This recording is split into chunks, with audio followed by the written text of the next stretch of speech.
Hi and welcome to the Psychosomatic Mini Answers, where I answer questions from you guys. So today here we have a question about hair loss. So let's look at the general causes of hair loss for men and for women. And this normally is related to hormone levels that are also out of balance, and that's also related to extreme stress. And yes, it is also genetic, but even if it is genetic, that condition still had a stress factor and component to it that triggered it in the DNA lineage, such as, for example, extreme stress, malnutrition, and then we also have the direct impact that this has on the body's hormonal system, causing hair to fall out. And how is this relevant? Because it is in the past. Well, let's take a step back. If your hair loss was, for example, due to extreme stress, then the stress that you experienced then will be recorded in the body. Now, keep in mind that the body always remembers.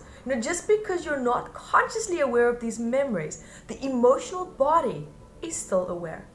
And this stressful event or events is now imprinted in the body along with the emotions that were experienced at the time. Now, in most cases, hair loss is due to feeling powerless in a situation. Now, if this condition is inherited, then you will be looking at the emotional stress that took place in your life, meaning the most dominant emotional stress that led up to you starting to lose your hair, as the dominant emotions there that you're experiencing is a repeat pattern of emotional stress experienced by people in your DNA lineage. And also now in your case, you have now developed a low threshold for coping with the stress or the stressful events in your life. And as a result, your body reacts, right? Your immune system is now drained, your hormones are thrown off balance. And for women now, if we look at women, for women, hair loss can also be symptoms of polycystic ovary syndrome. And if that's the case for you, then I would highly recommend that you watch my video about PCOS on my YouTube channel. Now, coming back to, for example, the general interpretation of hair loss here for women, this also now relates to having too much masculinity in your life. Right, feeling too masculine, which is now in conflict perhaps with your more feminine, deep down, compassionate, soft nature. Now, for men, it can also relate to being stuck in a fight or flight state, right? Normally fight in this case. You've drained yourself, right? Trying to control perhaps deep anger, deep resentment, deep sense of irritation that is now slowly starting to spiral out of control because your ability to suppress that, to keep that down, is now becoming lower and lower and lower because mentally and physically you're becoming more exhausted.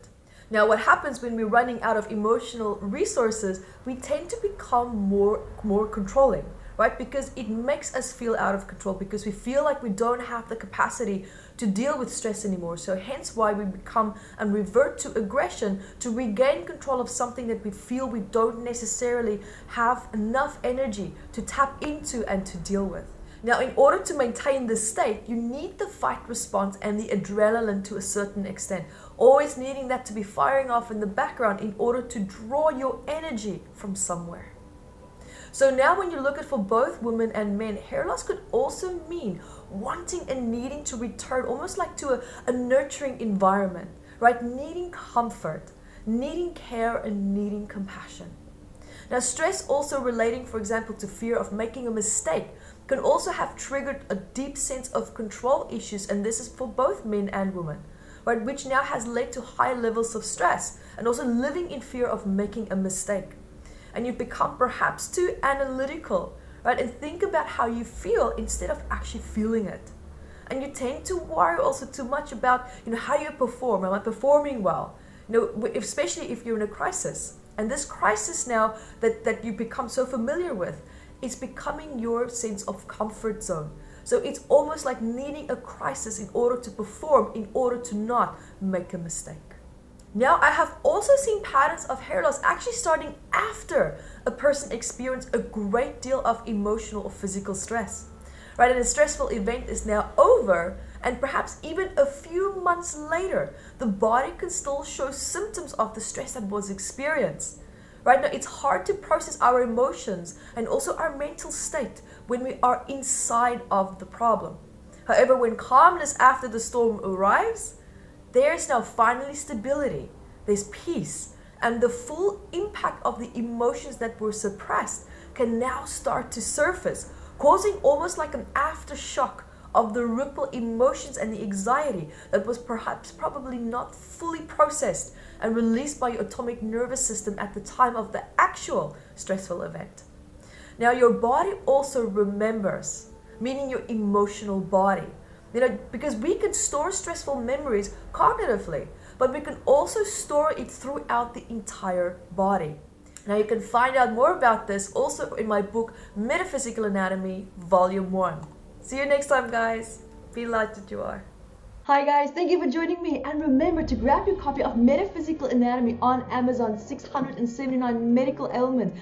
And I also wrote about the psychosomatic root causes of that, and I'm spoiling you because I even added key points for you to start looking at important questions that you can ask yourself to start improving your quality of life.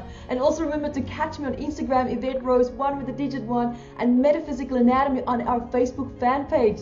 Bye guys!